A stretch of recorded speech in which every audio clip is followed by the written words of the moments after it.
Srikanth, send off പാർട്ടിയിൽ P ദിവ്യയുടെ വാക്ക്, അതായത് അത്രത്തോളം നോവേറെ വാക്കിൽ മനംനൊന്ത് ആത്മഹത്യാ പ്രേരണാ കുറ്റം ചുമത്തി കേസെടുക്കുന്നു, പിന്നീട് തുടർ നടപടികൾ ഉണ്ടാകുന്നു. അപ്പോഴും പോലീസിന്റെ അന്വേഷണം ആത്മഹത്യാ പ്രേരണാ കുറ്റം അതുമായി അനുബന്ധിച്ച് മാത്രമാണ്. അതിനപ്പുറത്തേക്ക് ഈ അന്വേഷണം കടക്കേണ്ട ഒരുപാട് പരിധികളുണ്ട്. അതായത് ഈ പെട്രോൾ പമ്പുമായി ബന്ധപ്പെട്ട ബിനാമി ഇടപാടുകൾ, ഒപ്പം വിജിലൻസ് നൽകിയ വ്യാജ പരാതി ഉണ്ടായത് എങ്ങനെ, അങ്ങനെ ഒരു കോക്കസ് തന്നെ ഈ കേസുമായി ബന്ധപ്പെട്ട് പുറത്തുണ്ടെന്ന ആരോപണം പ്രതിപക്ഷം അടക്കം ഉയർത്തുമ്പോൾ പ്രത്യേക അന്വേഷണ സംഘം ഈ ബിനാമി ഇടപാടുമായി ബന്ധപ്പെട്ട് എവിടെ നിർത്തിയോ അവിടെ തന്നെ നിൽക്കുന്നു എന്നുള്ളതും ഇവിടെ നമ്മൾ എടുത്തു പറയേണ്ട കാര്യമല്ലേ ശ്രീകാന്ത്? പ്രത്യേക അന്വേഷണ സംഘത്തിന്റെ ഭാഗത്തു നിന്നും വന്നിട്ടുള്ള വീഴ്ചകൾ ഈ ഹർജിയിൽ അവർ കൃത്യമായി പറഞ്ഞിട്ടുണ്ട്. അതായത് മൊഴിയെടുക്കാൻ വൈകി, അതൊരു സാങ്കേതികമായി കൃത്യമായി പൂർത്തിയാക്കേണ്ട നടപടിക്രമമായിരുന്നു. പക്ഷേ അത് മൊഴിയെടുക്കാൻ വൈകുക വഴി ഈ അന്വേഷണം മുന്നോട്ട് കൊണ്ടുപോകുന്നതിനും ബുദ്ധിമുട്ട് നേരിടും. അന്വേഷണം അട്ടിമറിക്കാനുള്ള ഒരു നീക്കം ഈ മൊഴിയെടുക്കൽ വൈകിയതിലൂടെ ഉണ്ടായോ എന്ന് അവർ സംശയിക്കുന്നുണ്ട്. മാത്രമല്ല, അവർ ഈ പ്രതിക്ക് അനുകൂലമായി പോലീസും സർക്കാരുമൊക്കെ നിൽക്കുന്നു എന്നൊരു ആശങ്ക ആ കുടുംബത്തിനുണ്ട്. അതവർ കോടതി മുമ്പാകെ നൽകിയ ഹർജിയിൽ ചൂണ്ടിക്കാണിക്കുന്നു. അവർ പറയുന്നത് ഇങ്ങനെയാണ്: പല സാങ്കേതിക കാര്യങ്ങളും ചൂണ്ടിക്കാണിക്കുന്നതിനൊപ്പം പറയുന്ന കാര്യം, പ്രതി CPIM നേതാവാണ്, ഒപ്പം തന്നെ ഭരണതലത്തിൽ വലിയ സ്വാധീനമുള്ളയാളാണ്. ഇതുവരെയുള്ള പോലീസിന്റെ അന്വേഷണം വെച്ച് നോക്കുമ്പോൾ അവരിൽ ആ പ്രത്യേക അന്വേഷണ സംഘത്തിൽ തൽക്കാലം അവരെ വിശ്വസിക്കുക നിവൃത്തിയില്ല. അതിനാൽ തന്നെ ഈ സംഭവവുമായി ബന്ധപ്പെട്ട് CBI അന്വേഷണം വേണം, കേന്ദ്ര ഏജൻസിയുടെ അന്വേഷണം വേണം. ഇതാണ് അവർ പ്രധാനമായും ആവശ്യപ്പെടുന്നത്. സ്വാഭാവികമായും കോടതി ശ്രീ രമേശ് ചെന്നിത്തല ഇപ്പോൾ നമ്മോടൊപ്പം ചേരുന്നു. ശ്രീ രമേശ് ചെന്നിത്തല, ഇപ്പോൾ ഈ കേസുമായി ബന്ധപ്പെട്ട് സർക്കാർ കുടുംബത്തോടൊപ്പമാണെന്ന് പറയുമ്പോഴും കുടുംബം അത് അങ്ങനെയല്ല കണക്കാക്കുന്നത്. കുടുംബത്തെ സംബന്ധിച്ച് സർക്കാരിന്റെ പോലീസിന്റെ അന്വേഷണത്തിൽ വിശ്വാസമില്ല, CBIയെ സമീപിക്കാൻ ഒരുങ്ങുന്നു. ഈ ഘട്ടത്തിൽ എങ്ങനെ പ്രതികരിക്കുന്നു രമേശ് ചെന്നിത്തല? തീർച്ചയായിട്ടും അത് മാത്രമേ കരണീയമായിട്ടുള്ളൂ.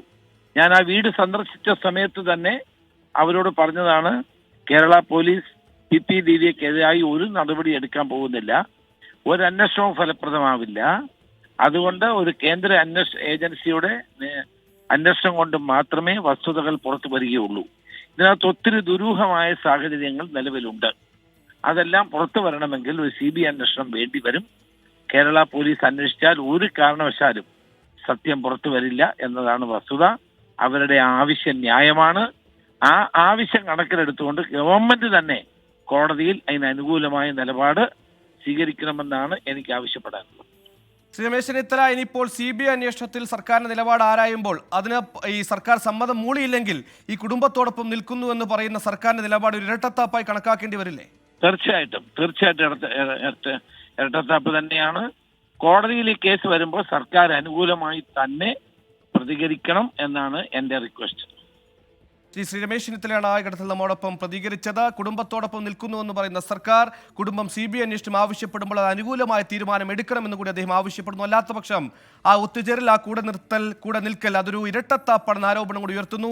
ശ്രീകാന്തിലേക്ക് ഞാൻ വീണ്ടും പോകുന്നു. ശ്രീകാന്ത്, ഈ കേസുമായി ബന്ധപ്പെട്ട് ആത്മഹത്യാ പ്രേരണ കുറ്റം എന്നൊരൊറ്റ ലെവലിൽ തന്നെ നിർത്തുകയാണ് പോലീസും സർക്കാരും ഈ കേസ് അന്വേഷണം. അതിനപ്പുറത്തേക്ക് പ്രതിപക്ഷമടക്കം ഉയർത്തുന്ന ഒരു വലിയ കോക്കസിന് പിന്നിലുണ്ട്. ഈ പമ്പുമായി ബന്ധപ്പെട്ട ബിനാമി ഇടപാടുകൾ, അതിനൊപ്പം വ്യാജ വിജിലൻസ് അന്വേഷണം, അങ്ങനെ സിസ്റ്റത്തെയും സംവിധാനത്തെയും പോലും തെറ്റിദ്ധരിപ്പിച്ചുകൊണ്ട് ഒരുപാട് നീക്കങ്ങൾ കൂടി ഈ സംഭവവുമായി ബന്ധപ്പെട്ട് നടന്നിട്ടുണ്ടെന്ന ആരോപണം ഉയരുമ്പോഴും അന്വേഷണം ഇതുമായി ബന്ധപ്പെട്ടൊന്നും ഇതുവരെ എവിടെയും എത്തിയിട്ടില്ല എന്നുകൂടിയല്ലേ വ്യക്തമാകുന്നത്? ഒരു കാര്യമുണ്ട് സുഹേൽ, ഇതൊരു സാധാരണക്കാരനായ വ്യക്തിയല്ല ഇപ്പോൾ മരിച്ചിട്ടുള്ളത്. ഈ വിഷയത്തിൽ, ഈ സംഭവത്തിൽ അതൊരു ADM ആണ്.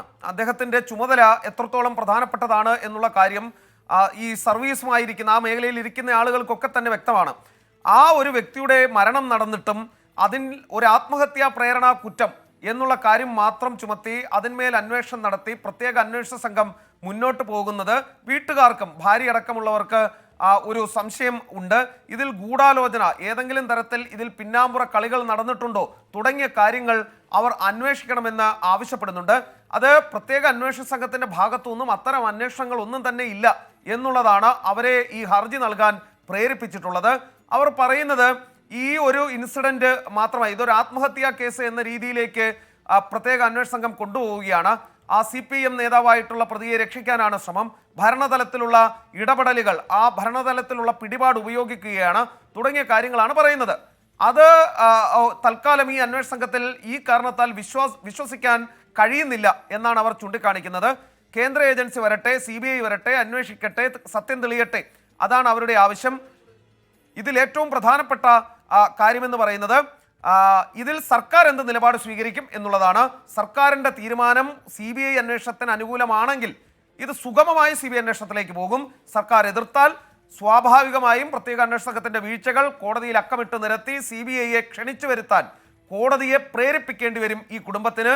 സർക്കാർ എന്ത് നിലപാടെടുക്കും എന്ന് അപ്പോഴറിയാം. ഈ രമേശ് ചെന്നിത്തല ഇപ്പോൾ ചൂണ്ടിക്കാണിച്ചതുപോലെ ഇരട്ടത്താപ്പ് നിലപാട് സ്വീകരിക്കുമോ അതോ ആ കുടുംബത്തിനൊപ്പം നിൽക്കുമോ എന്നുള്ളതാണ് ഇനി അറിയേണ്ടത്.